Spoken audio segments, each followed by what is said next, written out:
The human curse Mahito, one of the greatest antagonists in Jujutsu Kaisen and an absolute menace to the story. Today, my brothers and sisters, I wanted to revisit Mahito and his ideology as a cursed spirit. On the surface, he may seem to lack any sort of depth, however, his character itself is utterly perfect to rival Itadori Yuji, and his aura throughout the series is something that needs to be studied, so let's talk about it.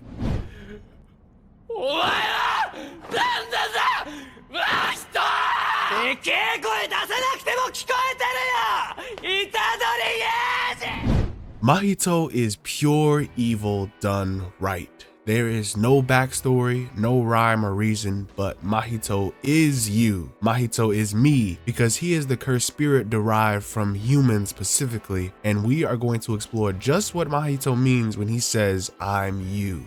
To understand this evil, let's explore Mahito's drive and origin throughout the series. Mahito is the youngest member of the Disaster Curse family, and he was born rather recently in the series. He is like a kid. Even Nanami mentioned that Mahito was a child, and he had much more potential to grow throughout the story. Right from the start, we get a picture that Mahito enjoys playing with life, and he is the complete embodiment of everything wrong with humanity. In one of the earliest arcs in Jujutsu Kaisen, the Young Fish and Reverse Punishment arc involving Junpei, Mahito took a liking to Junpei and really expressed his values as a curse.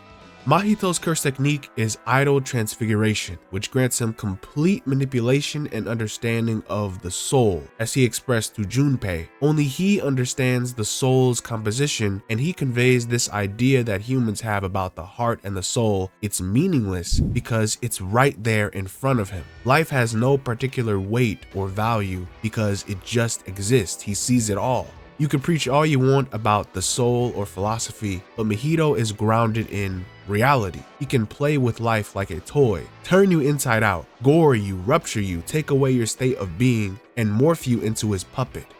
And that's what's truly horrifying about Mahito, because Gege created him as someone who completely understands humanity to its fullest. He knows how we're made up, why we love, why we cry, why we fight, why we believe, and treats the human soul like his plaything. We see this all throughout the story. With Junpei, he manipulated him by giving Junpei comfort as a friend. Junpei was bullied in school harshly, he had no friends, and he was lost in life. And Mahito supported his ambitions and told him, you can do whatever you want, unrestricted by human philosophy. Eat when you want, kill when you want. And with his curse technique, he gave Junpei the power to stand up for himself and set him up so that he had a reason to fight by effectively killing his mother along with the curse's plan.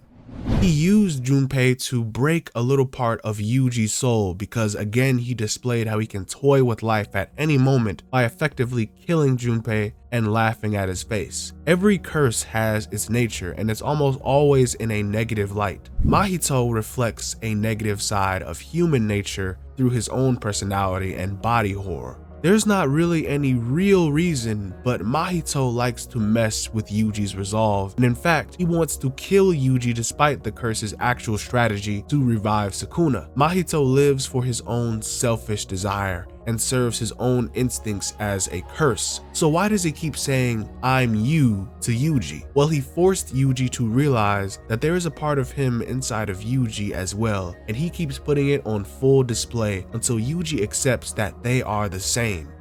Mahito doesn't just want to kill Yuji's friends, he wants to show their deaths to Yuji. Junpei, Nanami, Nobara. He wants to show Yuji anyone can die horribly, and he knows he can keep killing his soul over and over, and in due time he will kill his body too. Yuji and Mahito really aren't too different either, and I want to take a moment to warn anime onlys about spoilers from Shibuya from here on out, but the sparks of black do not choose who to bless. When Yuji's resolve broke, that was Mahito's high. That was his epiphany. Right and wrong is irrelevant because his quote-unquote evil continues to grow. Mahito's speech as he beats down Yuji really shows how they are two sides of the same coin. He mentions, "I kill without a second thought," just like how you save people without a second thought. The instincts of a curse against the so-called dignity obtained by human reason. I always thought this was kind of unique because it really breaks down Yuji's entire ambition and character, and Mahito treats him like nothing.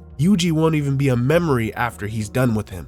Yuji must have thought he was better than Mahito because he is a kind and righteous person. Yuji saves others and will sacrifice himself for the greater good, but there is no good or evil in Jujutsu Kaisen. Yuji's human dignity and Mahito's cursed instinct comes from the same place. Things will not just work out because Yuji has his righteousness. He needs to lock in and stop looking for meaning in these actions, because when he lost his resolve from his fight with Choso, Sukuna's rampage, Nanami's death, Nobara's death, Yuji tried to justify himself by continuing to save others, yet he failed, and now in a sense he died because he let Mahito get to him and win.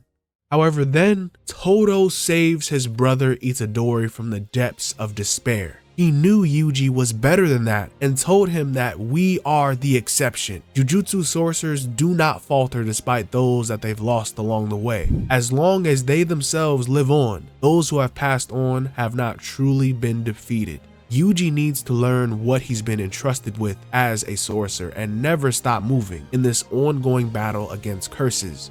It's important that we consider Yuji's epiphany as well, because it ultimately serves its part in how Yuji was able to actually overcome Mahito and defeat him. Due to his brother Todo's help, Yuji was able to face Mahito, and even Mahito helped him accept that I'm you. He won't look away from it anymore. Yuji does not need to find meaning or reason, but he will keep killing curses, and that is his role as a cog in this eternal struggle between curses and sorcerer.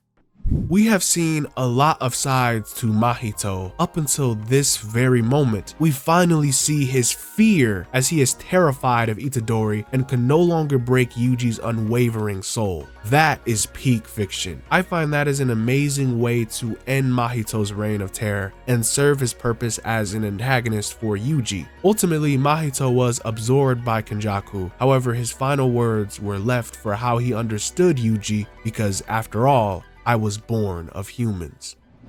まだ人がいますよ。人が恐れ、忌む死。だがその向こうにもまた人が佇んでいる。人にとって死は鏡。真人はその鏡そのものです。The disaster-cursed family conveyed that Mahito was propped up to be the leader. Hanami expressed death is something humans fear and detest, yet humans linger beyond death as well. Death is a mirror for humans, and Mahito is that mirror. That's something profoundly deep that you'd find in Mahito's character, because he reflects everything ugly about us humans and forces the reader to constantly see it. How his soul splits, how his body morphs, and he endlessly plays with the lives of thousands of human souls. It's traumatic. Gege gave humanity to something that's not even human, and it's so eerie how well Mahito understands it. Yet that makes it all the more fitting that Yuji was able to accept him and overcome this curse. Overall, Mahito was an amazing antagonist for Jujutsu Kaisen and had some insane chemistry with Yuji despite his relatively brief time in the story. Gege Akutami really cooked with his character and didn't just make evil for the sake of evil, but he made evil that reflected on humanity and forced the audience and Yuji to face that head on. But that's just my thoughts on this. Please comment below what you guys think about Mahito and like and sub for more content like this. But I'll see you awesome brothers and sisters in the next one. Bye-bye.